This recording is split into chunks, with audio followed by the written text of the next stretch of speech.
नमस्कार दोस्तों, स्वागत है आपका हमारे खास कार्यक्रम आपके अधिकारी में। बात अगर कोरोना काल की जाए तो इसमें नमन करने वो लोग हैं जो इस वक्त कोरोना योद्धा कहला रहे हैं। और अगर बात कोरोना योद्धा की श्रेणी की जाए तो इसमें शीर्ष पर जो आ रहे हैं वो हैं शहर के चिकित्सक। लेकिन उनकी तारीफ में क्या कहा जाए, कहां से शब्द लाए जाएं जो इन चिकित्सकों का भी नेतृत्व कर रहे हैं, जिनके निर्देशन में ये चिकित्सक काम कर रहे हैं, जिन्होंने कुछ ही समय पहले शहर के अंदर अपना स्वास्थ्य विभाग की कमान अपने हाथों में ली है और कुछ ही दिनों के अंदर अंदर जो संक्रमण की गति दर थी उसको लगभग आधे से भी नीचे ले आए हैं। वहीं मृत्यु दर के ऊपर भी बड़ा असर साफ तौर पर देखने को मिल रहा है। जी हाँ, बात कर रहे हैं हम अपने शहर के मुख्य चिकित्सा अधिकारी अनिल कुमार मिश्रा जी की, जो आज हमारे साथ इस कार्यक्रम की शोभा बढ़ा रहे हैं। सर नमस्कार, बहुत बहुत स्वागत है आपका। नमस्कार सर, आज के हमारे इस कार्यक्रम में आपसे हम कुछ निजी पहलुओं पर पहले बात करेंगे, उसके बाद जो सबसे बड़ा संक्रमण कोरोना फैला हुआ है उस पर भी बात करेंगे। कुछ आपकी निजी जिंदगी के बारे में, बिलोंगिंग्स कहाँ से हैं, कहाँ से बिलोंग करते हैं? देखिए, हम लोग मूल रूप से जो हमारा परिवार है वह सोनभद्र जिले से बिलोंग करता है, लेकिन हमारा जो पैतृक आवास है वो लखनऊ में भी है। हम लोग का जो परिवार था वो बड़ा सात्विक परिवार था। अपने संस्कारों के लिए, अपने चरित्र के लिए अपने क्षेत्र में जाना ही नहीं जाता था। बड़ा सम्मानित और पूज्य परिवार था। दूसरी चीज़ थी, जब स्वतंत्रता संग्राम चल रहा था उस समय हम लोगों का परिवार उसमें बड़ा सक्रिय रूप से भाग लिया।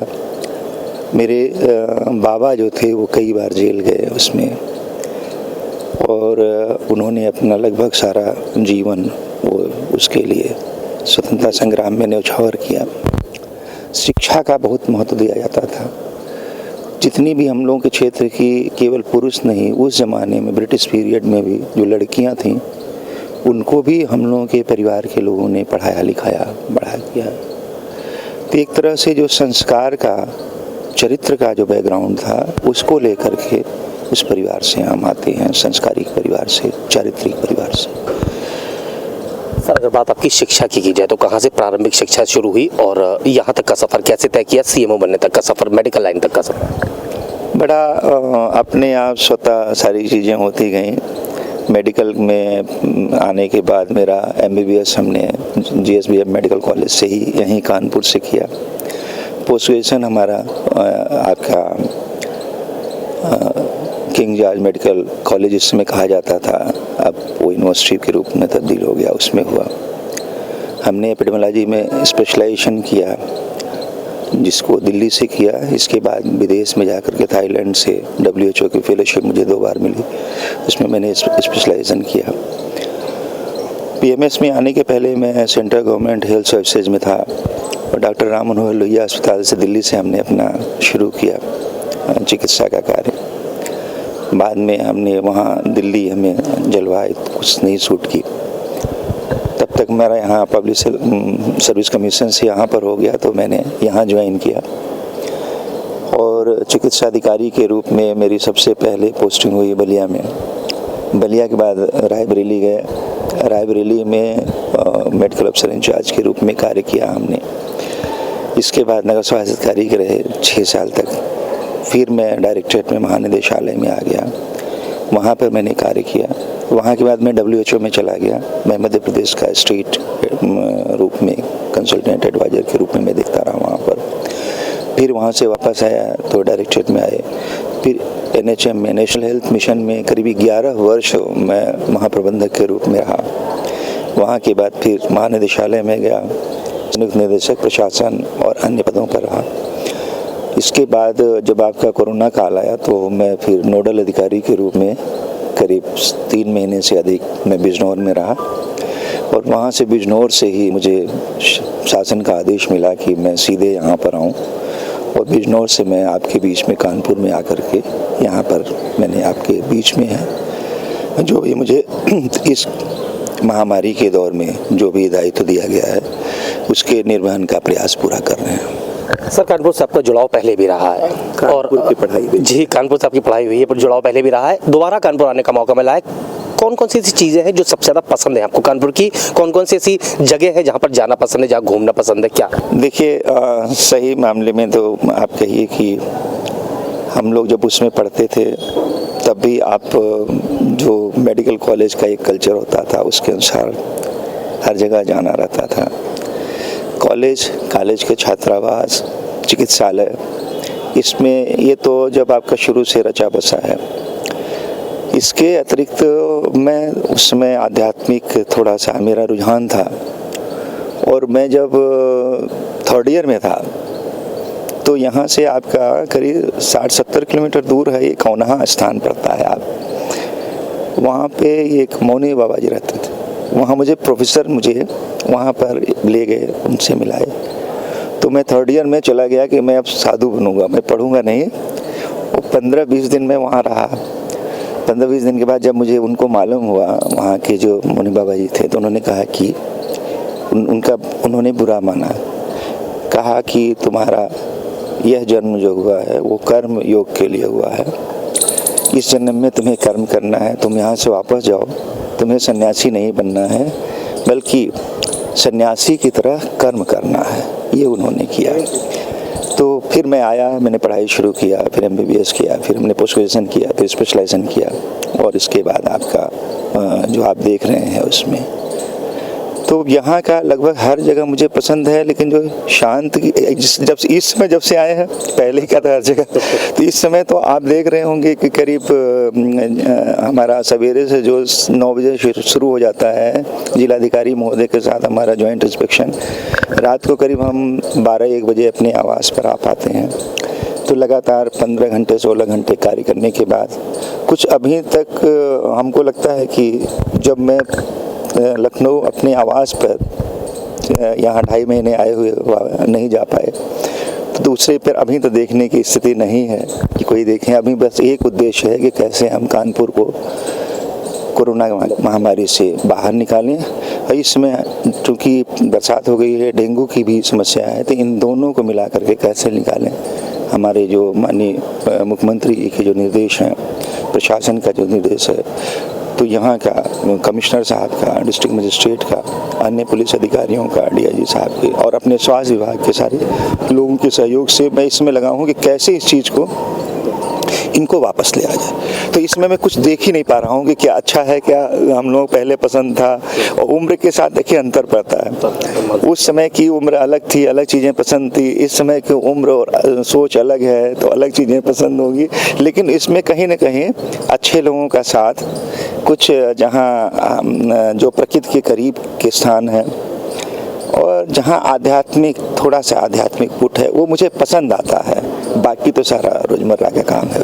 सर, लंबा समय यहाँ रहना हुआ आपका पहले, तो क्या कभी कुछ यहाँ दोस्त यार भी होंगे आपके, कुछ लोगों से जुड़ाव भी होगा, ऐसे लोग भी होंगे जो उस समय के होंगे और आज भी मिल रहे होंगे, कैसा महसूस कर रहे हैं? नहीं, वो सारे लोग जो मेरे MBBS के साथी हैं, उसमें से कम काफ़ी लोग IMA से भी जुड़े रहे हैं, और दूसरे भी अच्छे उनके यहाँ पर कुछ लोग प्रोफेसर हैं, कुछ की बहुत अच्छे प्राइवेट प्रैक्टिशनर्स हैं, कुछ नर्सिंग होम हैं, और कुछ लोग और थे जो हमारे आध्यात्मिक रूप से जुड़े हुए थे।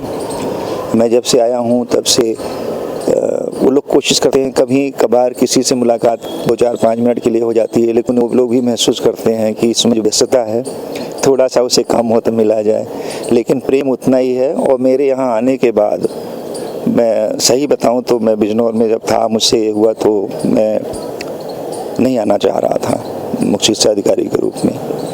मेरी पत्नी प्रोफेसर हैं और बहुत अच्छी एकेडमिशियन है, तो उन्होंने उनसे कहा कि मैंने उनसे फ़ोन किया, हमने कहा मेरा यहाँ से CMO के रूप में हुआ है, मैं नहीं जाना चाह रहा हूँ। तो उन्होंने कहा कि ये आपको संकट की घड़ी में, आप वहाँ नोडल अधिकारी के रूप में हैं, आपने जो शिक्षा प्राप्त की है, जो समाज का कर्ज है, उसका आपको ऋण उतारने का यही समय है। तो आप जाइए वहाँ पर, ज्वाइन करिए, और जितनी आपकी सामर्थ्य है, वो चाहे आपका ज्ञान का है, कर्म का है, उसको मिला करके ये उसको वापस लाने की करिए। ऐसी स्थिति में चीज़ों को मना नहीं किया जाता। सर, आज पत्नी का उसमें काफ़ी वो रहा कि आने में कि हाँ आप यहाँ पर आइए। सर, आध्यात्मिकता की बात हुई है, और GMD न्यूज़ को मिली जानकारी के हिसाब से आपका आध्यात्मिकता का स्तर कुछ ऐसा है कि पिछले 20 सालों से आपने अन्न त्याग रखा है, कितने सच्चा? ये ऐसा था कि थोड़ा सा पारिवारिक संस्कार, हमने आपको बताया एक चीज़ मुझे आपको और बताना चाहते हैं यहाँ पर, जो बड़ा है, जो कि आपको मैंने बताया कि हमारा परिवार थोड़ा संस्कार का परिवार था, चारित्रिक जो बल था उनमें था। मेरा जब मेडिकल में MBBS में सिलेक्शन हुआ तो मेरे पिताजी बड़े सात्विक व्यक्ति थे, बड़े विद्वान व्यक्ति थे। तो उन्होंने कहा कि बेटा, ये 2 प्रोफेशन को उन्होंने वो बहुत ज़्यादा पवित्र मानते थे। एक शिक्षक का, कहते थे वो चाहे प्राथमिक स्कूल का शिक्षक हो, चाहे विश्वविद्यालय का है, वो प्रथम प्रणम्य है, उसको पहला प्रणाम उसको जाना चाहिए। इसके बाद जो दूसरी कोई भी प्रोफेशन है तो उसमें चिकित्सा विभाग को दूसरा प्रणम्य मानते थे। उन्होंने कहा कि तुम्हारा इसमें बहुत ही पवित्र पेशे में जा रहे हो, तो मुझे वादा करो, लिख के दो कि जीवन में कभी अपने वेतन के अतिरिक्त 1 नया पैसा, या तुम्हें सर्विस में जाओगे, 1 नया पैसा न कभी किसी मरीज से लेना, न कभी 1 नया पैसा किसी तरह से गलत लेना। जो तुम्हारी तनख्वाह मिलेगी उसमें तुम्हें निर्वाह करना है। तो इस शिक्षा के साथ हम आगे बढ़े। परिवार उसी तरह का संस्कार था। नवरात्र व्रत में 9 दिन रहता था। उस 9 दिन रहने के बाद एक बार नवरात्र व्रत में हमारा जो, जहाँ से बाबा जी का हम बता रहे थे, जिन्होंने कहा कि तुम्हें सन्यासी नहीं बनना है, कर्मयोग में जाना है, तो एक बार जब यहाँ पर लड़ाई का माहौल पूरा बना था, उस समय उन्होंने करीब 30-40 दिन तक, जहाँ तक मुझे याद है, उन्होंने कुछ भी ग्रहण नहीं किया था। उस समाधि की अवस्था में चले गए थे, न उन्होंने अन्न जल ग्रहण किया, न जल ग्रहण किया। तो मुझे लगता था कि कुछ चीज़ें, ये थोड़ा सा इसमें जो आपका इंद्रिय निग्रह में है, यदि इस तरफ भी जाएगा तो हो सकता है कुछ जो आपका आत्मिक जो बल है उसका थोड़ा सा इसमें बढ़े। तो मैं नवरात्र व्रत रहता था, तो मुझे याद आई अपने गुरुजी की। तो हमने कहा कि अब हम इस नवरात्र व्रत को बढ़ा देते हैं और इसी तरह से व्रत चलता रहेगा। हमारे यहाँ पिताजी ने थोड़ा सा उसमें उनको दुख हुआ, तो हमने कहा कि देखिए, हम तो डॉक्टर हैं, तो कोई पोंगा पंडित तो है नहीं तो यदि हमें परेशानी होने लगी तो हम खाने लगेंगे, कोई दिक्कत नहीं है। तो पिताजी हमारे बड़े लॉजिकल थे, तो उन्होंने कहा ठीक है, कोई बात नहीं। मेरी पत्नी भी प्रोफेसर थी, अभी बाहर के यूनिवर्सिटीज़ में, कई विश्वविद्यालयों में वो जाती हैं, पढ़ाने के लिए भी जाती हैं। हार्वर्ड से भी उनका एजुकेशन हुआ है, लखनऊ यूनिवर्सिटी की टॉपर रही हैं। हार्वर्ड को भी उन्होंने 100% अंक से स्पेशलाइजेशन किया। लेकिन उन्होंने भी कहा कि यदि आप अन्न नहीं खाएंगे तो हम भी नहीं खाएंगे तो उसमें अर्धांगिनी का पूरा फर्ज अदा किया। तो हमने कहा देखिए, पुरुष का और स्त्री का अलग अलग शरीर होता है, आवश्यकताएं अलग अलग होती है, तो आप खाओ, हाँ आप रहने दो, हम अभी करते हैं। लेकिन उन्होंने फिर 2-3 साल तक उन्होंने भी नहीं खाया। बाद में हमने बहुत उनसे रिक्वेस्ट किया कि, क्योंकि देखिए महिलाओं की आवश्यकताएं अलग होती हैं, उनके न्यूट्रिएंट्स के अलग होते हैं। तो फिर उन्होंने करीब 3 वर्ष तक, हमको लगता है कि हमारे साथ उन्होंने नहीं खाया। बाद में फिर नवरात्र के बाद उन्होंने उसका वो करके पारण जो किया जाता है उसे करके खाना शुरू किया। तो थोड़ा सा वो हमको लगता है कि कई जो हम लोग पूर्व जन्म को मानते हैं, तो कई जन्मों के जो चले आते हैं आपको, जो संचित होकर के आपके आत्मा के साथ वो जैसे चिप्स होते हैं, तो आपके सारे चीज़ें जो हैं वो संस्कार के रूप में आपको प्राप्त होते हैं पूरे। उसके बाद की जर्नी अलग से शुरू होती है। तो पूर्व जन्म के हैं, इस जन्म में तो कुछ कर ही नहीं पा रहे हैं साधना का छोड़ के जाना चाह रहे हैं, तो कर्म योग करना है ना। हाँ, कर्म योग का गुरुजी ने यही कहा कि इस जन्म में आपको तुम्हें कर्म योग करना है। फिर जन्म लोगे तो फिर सन्यास की तरफ जाना, अगले जन्म में जाना, लेकिन इस जन्म में तुम्हें यहाँ आना है। तो मैं पूरा एक ही चीज़ है कि जो हमारे पास है, चाहे वो कर्म है चाहे ज्ञान है, वो पूरी ईमानदारी के साथ, जैसा मैंने आपको बताया कि पिताजी ने मुझसे उस समय लिखवा के लिया कि आप जीवन में कभी 1 नया पैसा कहीं किसी से नहीं लोगे। तो वो लिखा हुआ संस्कार इस तरह के पढ़े। आप लोग सब लोगों का जिसका भी साथ मुझे मिला, किसी ने मुझे कभी भी मेरे इस मार्ग से अलग हटने के लिए नहीं कहा। हमारी जानकारी के अनुसार कई किताबें भी आपने लिखी हैं, आपकी कई यूनिवर्सिटीज में भी किताबें। मेरा जो आध्यात्म के साथ हमको लगता है कि नेचुरल इंक्लिनेशन होता है, वो आप भी पूर्व जन्म से प्राप्त है। मैंने हिंदी में, भोजपुरी में, संस्कृत में, इंग्लिश में शुरू से ही, जब मैं 13 वर्ष का था तब मैंने पहली कविता लिखी थी। हमको लगता है पहली मेरी 15 या 16 साल के थे तो मेरा पब्लिश होना शुरू हो गया था। कई पुस्तकें इंग्लिश की जो मेरी पोइट्रीज़ हैं वो काफ़ी, हमको लगता है कि 50-60 देशों की लाइब्रेरीज में पोइट्रीज का हुआ है। वर्ल्ड पोइट्रीज में हमें जब कई देशों के पूरे वैश्विक स्तर पर छांटी जाती थी तो उसमें मुझे स्थान दिया गया वर्ल्ड पोइट्रीज में, इंग्लिश में। मेरी पहली पुस्तक जक्षवत से भर दे आई उत्तर प्रदेश हिंदी संस्थान के सौजन्य से प्रकाशित हुई 1998 में। 2000 में हमारे पर लखनऊ विश्वविद्यालय में शोध हुआ। मैं बहुत कम उम्र का था, हमको लगता है कि मैं 30 साल का था। तो डॉक्टर अनिल कुमार मिश्र की साहित्य साधना, बाद में जो मेरी पुस्तकें प्रकाशित हुई भारत भगिनी निवेदिता और विलक्षण विवेकानंद भारत भगिनी निवेदिता हम लोगों की, मेरी और मेरी धर्मपत्नी दोनों की ज्वाइंट रूप से हम लोगों ने संयुक्त रूप से लिखा, दोनों पुरस्कृत हुई। और यहाँ पर उत्तर प्रदेश हिंदी संस्थान ने सर्वोच्च पुरस्कार नाट्य विधा में उसको दिया, उसका मंचन भी हुआ। इसके पहले हमारी जो जितनी भी गद्य की विधाओं पर की जितनी विधाएं हैं उसमें आपके उपन्यास को छोड़कर बाकी सारी विधाओं पर लिखी गई मेरी पुस्तक थी यत्र तत्र को उत्तर प्रदेश सरकार ने उस समय तत्कालीन रूप से उसको भी सर्वोच्च पुस्तक के रूप में सम्मानित किया। 50,000 रुपये का कैश दिया था। जब ये भारत भगिनी निवेदिता को भी उत्कृष्ट नाट्य पुस्तक के रूप में लिया और संयुक्त रूप से मुझे और प्रोफेसर शीला मिश्रा को, दोनों लोगों को 75,000 रुपये का उत्तर प्रदेश संस्थान ने कार्यक्रम था, माननीय मुख्यमंत्री जी उसकी अध्यक्षता कर रहे थे, उसमें मिला। तो पुरस्कार की बात तो नहीं है, लेकिन लिखने का शौक़ रहा है और लगभग हर विधा में लिखे रहे हैं। दर्शन उसमें प्रधान है कि दर्शन और जो मूल्य हैं भारतीय संस्कृति और हमारी जो ऋषियों की परंपरा रही है, उन मूल्यों के साथ मेरा लेखन चलता रहता है। काव्य मेरा प्रमुख है, लेकिन काव्य के अतिरिक्त गद्य की लगभग हर विधाओं में हमने लिखा है, प्रकाशित हुई है। सर, ये तो बात हुई आध्यात्म की। अगर बात आध्यात्म से हट के की जाए तो क्या क्या और शौक रखते हैं, क्या क्या और हॉबीज़ हैं, कैसे समय निकाल पाते हैं उन्हें पूरा करने के लिए? यहाँ तो आपको मैं बताऊँ कि मुझे यहाँ तो समय नहीं मिल पा रहा है बिल्कुल ही, लेकिन जब भी मेरे पास समय रहता है तो मैं पढ़ता हूँ। किताबें हैं दर्शन की या और जो श्रेष्ठ किताबें हैं उनको पढ़ना, मेडिकल साइंस की आवश्यकता अनुसार पढ़ना पड़ता है। मेडिकल साइंस तो ऐसा है कि आपको कंटिन्यूअस पढ़ना पड़ेगा, लेकिन इसके साथ इतिहास, दर्शन और विशेष रूप से जिन पुस्तकों ने मुझे प्रभावित किया उसमें उपनिषद ने प्रभावित किया, गीता ने प्रभावित किया। और उपनिषद मेरा बड़ा ऐसा रहा है जिससे मुझे राह मिलती है। रामचरितमानस मुझे बड़ा प्रिय लगता है। तो इन पुस्तकों के साथ जो आपके जिनको मेरा शौक़ शुरू से भी रहा है कि जिसको नोबेल पुरस्कार जिन पुस्तकों में मिलता था, लिटरेचर में मिलता था, मैं खरीद के ले आता था, अपने पॉकेट मनी से जाता था और उनको खरीद के ले आता था, पढ़ता था।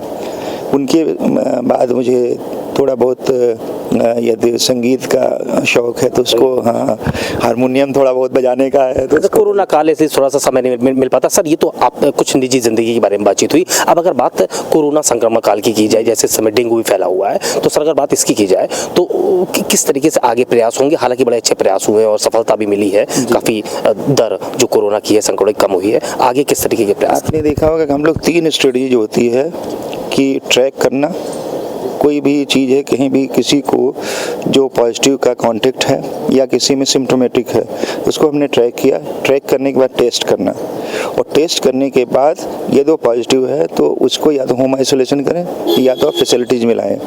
ये 3 स्ट्रेटजी पर काम कर रहे हैं हम लोग।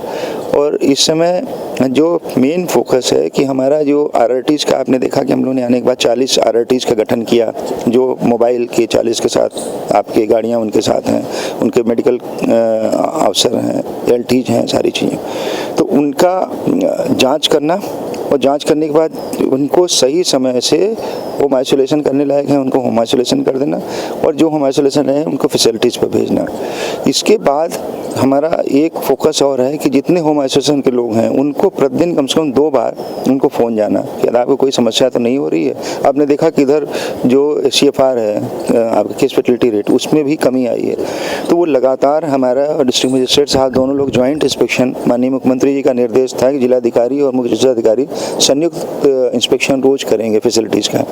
उसके क्रम में मैं नियमित, हम लोग दोनों सुबह 9 बजे निकलते हैं और किसी न किसी फैसिलिटीज़ हो जाते हैं, वहाँ देखते हैं हम लोग के लिए एलटी फैसिलिटीज़ है, तो आपके विशेष रूप से आईसीयू में राउंड द क्लॉक एनेस्थेसिस्ट नहीं है, राउंड द क्लॉक स्पेशलिस्ट नहीं है, तो उसको हमने 4 फैसिलिटीज़ को आपने देखा, लाइफ ट्रान को किया, आपको डिवाइन को किया, आपके ग्रेस को किया। तो इस तरह से जो जिनमें नहीं थे उनको हमने इससे आपके कोरोना के जो कार्य था उससे उनको हटा दिया। और दूसरी जहाँ है उनको स्ट्रेंथन कर रहे हैं हम लोग, इंश्योर कराते हैं जा करके कि नहीं आपके यहाँ रहना, और खुद उसमें जो आईसीयू में उनको देखे हैं उसको वीडियो कॉन्फ्रेंसिंग से देखना, सीसीटीवी कैमरे से देखना, वहाँ के पेशेंट्स को देखना, वहाँ जहाँ इंस्टीट्यूशन में जाते हैं हम लोग पेशेंट से देखना, और पेशेंट जो डिस्चार्ज हो गए उनके घर वालों से बात करना। ये सारी चीज़ें मिला करके आपका जो सवेरे का कार्य होता है। और शाम को हम लोगों का ICCC को आपने देखा कि हम लोगों ने इस समय काफ़ी कॉलिंग जो सेंटर्स हैं उनको स्ट्रेंथन किया है। वहाँ पर होम आइसोलेशन कई यूनिट्स बना दिया। यूनिट्स बनाने के बाद हर के साथ जिला मजिस्ट्रेट साहब ने मजिस्ट्रेट भी लगाया कि तो मजिस्ट्रेट और मेडिकल के जो आपके एडिशनल CMOज हैं, डिप्टी CMOज हैं, इनको लेकर के तो उनका अनुश्रवण फिर शाम को हम लोग फिर ज्वाइंट अनुश्रवण करते हैं। जिलाधिकारी रहते हैं, मुख्य विकास अधिकारी रहते हैं, मैं रहता हूँ, सारे ADMs रहते हैं, सारे हमारे। तो ये जो दोनों तरफ से अनुश्रवण करके उनको जहाँ कमियाँ हैं, हमको ये केवल अनुश्रवण का कार्य है कि हम जो कमी हमारे में रह गई है उस कमी को पहचान के उसको दूर करना। वो यदि हम क्या उम्मीद की जा सकती है ये इतने प्रयासों के बाद? लगभग क्या लगता है कि कितनी दिन? आप ये देख रहे होंगे कि इस समय लगभग जो हमारा उस समय का आपका पॉजिटिविटी रेट थी, पॉजिटिविटी रेट हमारी लगभग आधा आ गई है। जो हमारी कॉन्टेक्ट ट्रेसिंग थी वो हमने डबल कर दिया है। 15-16 कॉन्टेक्ट्स पर पॉजिटिव पेशेंट ट्रैक करने हैं, उसको ट्रैक करने के बाद उनको टेस्ट कर रहे हैं, और उस टेस्ट करने पर पॉजिटिविटी रेट कम आ रही। तो लगता है कि इस समय स्थिति जो है, ग्राफ हमारा जो है तो कोरोना का नीचे जा रहा है। मॉर्टेलिटी भी कम हुई है। पहले 5.5 जो थी % CFR था, वो घटकर इस समय पिछले सितंबर का 2.1% था। तो 5.5 से 2.1 आना हमारे लिए प्रॉमिसिंग है। लेकिन इस समय हमने अपने पूरे जितना स्टाफ है सारे लोगों को निर्देशित किया है कि ये अवस्था ऐसी है जहां हमें और सजग रहने की ज़रूरत है। हम चाहे वो हमारा चिकित्सा का हो, चाहे हमारा कंट्रोल का, चाहे हमें जो हमारे जो प्रिवेंटिव मेजर्स हैं उनको लेने का है, हम और अलर्ट हो गए हैं। क्योंकि इस समय जरा सा भी चूक होगी और हमारे मरीज यदि रह गए तो ये फिर सेकेंड पीक पैदा कर देंगे। उस सेकेंड पीक न होने पाए, हम अभी से पूरी सावधानी से इसको कंट्रोल कर लें। हमें लगे हुए हैं ये सस्टेन रहे कुछ दिन तक। आज के तारीख में हम ये नहीं कह पा रहे हैं क्योंकि वैश्विक महामारी है। हम अगले 6 महीने की पूरी तैयारी कर रहे हैं। माननीय मुख्यमंत्री जी ने कहा कि 300 बेडेड आप डेडिकेटेड कोविड सेंटर को तैयार कर लीजिए। हम लोगों ने उसमें नारायणा को जाकर के सारे लोग, प्रमुख सचिव हमारे आए थे, उनके साथ, कमिश्नर साहब के साथ, हमने DM साहब के साथ, हम लोग पूरा अपना इंस्पेक्शन करने के बाद 300 बेडेड उसको भी तैयार करके रिजर्व कर रहे हैं। तो हम अपनी पूरी अगले 6 महीने तक के लिए तैयारी कर रहे हैं, ये सोच करके कि हम पहले ठीक हो जाएंगे, लेकिन कोई परेशानी आ गई तो हमें समस्या ना। लेकिन सर उम्मीद की जा सकती है कि अगले 6 महीने में शहर को बड़ी राहत की सांस मिलेगी। मुझे लगता है कि हम ये आपका अक्टूबर चल रहा है, अक्टूबर और नवंबर तक या दिसंबर तक जाते जाते आप सारे लोगों का जो मीडिया का पॉजिटिव सहयोग मिल रहा है, यहाँ के जो जनता का सहयोग मिल रहा है उसके, और सारे जो प्रशासन का है वो देख ही रहे हैं। माननीय मुख्यमंत्री जी नियमित समीक्षा कर रहे हैं, तो उनके जो इनपुट मिलते हैं, मुख्य सचिव जी के इनपुट मिलते हैं, तो उसको उसकी उम्मीद की जा रही है कि हम लोग इसको कर लेंगे। हाँ, एक ज़रूर आपके मीडिया के माध्यम से मेरा निवेदन है कि इसमें जो सबसे बड़ा सहायक होगा वो है आपका, जिससे आपके इस समय हम आपसे बात कर रहे हैं इसलिए हमने मास्क उतार दिया, लेकिन हमारा जो 2 गज की दूरी और मास्क जरूरी है। इसके अतिरिक्त कोई दूसरा हमको लगता नहीं कि कोरोना से बचने के लिए कोई चीज़। इसमें थोड़ा सा भी कानपुर पीछे है। जब आप मार्केट में जाइए तो वहाँ मास्क लगाए लोग नहीं मिलेंगे, या दूरियाँ जिसे वो डिस्टेंस नहीं मेंटेन कर रहे हैं। तो मेरा अनुरोध है यहाँ आपके माध्यम से भी मीडिया के माध्यम से भी और सारे सीधे भी आपके यहाँ कानपुर की जनता से कि हम लोग लगे हैं। आप सिर्फ एक काम करिए कि 2 गज की दूरी और मास्क जरूरी है। इसके नियम का पालन करते हुए आपको लगे कोई भी लक्षण आपको लगे, खांसी है, बुखार है, आप तत्काल उसका जांच कराइए। आपके तरफ निःशुल्क सारी सुविधाएं उपलब्ध हैं। जिला प्रशासन हरदह से साथ में। चलिए सर, बहुत बहुत धन्यवाद आपका जेएमडी न्यूज के साथ खास कार्यक्रम आपके अधिकारी में जुड़ने के लिए। तो ये थे हमारे साथ कानपुर शहर के मुख्य चिकित्सा अधिकारी डॉक्टर अनिल मिश्रा, जिन्होंने अपना सफर तो आध्यात्मिकता से शुरू किया था। आध्यात्मिकता के लिए गुरु के पास भी चले गए थे, लेकिन गुरु आदेश के बाद कर्मयोगी के भूमिका में आ गया और कानपुर शहर जैसी कई जगहों पर अपनी सेवाएं देनी शुरू कर दी। इसके साथ साथ कोरोना महामारी के चलते जेएमडी न्यूज के सवालों पर इन्होंने साफ तौर पर बताया कि किस तरीके से जिला प्रशासन की ओर से लगातार प्रयास किए जा रहे हैं। साथ ही इन्होंने जनता से अपील की और बताया कि 2 गज की दूरी कोरोना संक्रमण से बचाव के लिए है बहुत जरूरी। कैमरा पर्सन नीरू मिश्रा के साथ विवेक दीक्षित, जेएमडी न्यूज कानपुर।